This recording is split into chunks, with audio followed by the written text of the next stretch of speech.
How to fix if your device is missing important security and quality fixes in Windows 10.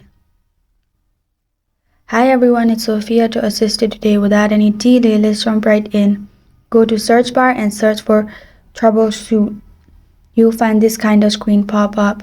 Click on additional troubleshooters, which is the last option. Then you'll find this kind of screen pop up. Click on Windows Update, which is below Printer. Click on Run the Troubleshooter. It will detect problems.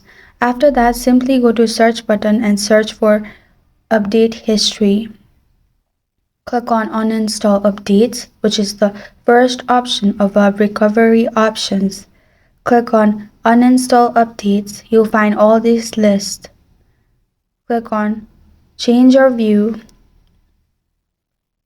Select all the updates and uninstall it. Double-click on the file and simply click on uninstall, and you're good to go.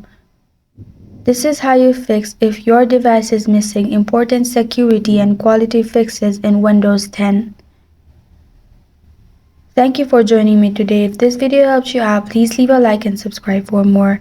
Got a question or want to suggest a topic? Comment below. I'm Sophia signing off. Until next time.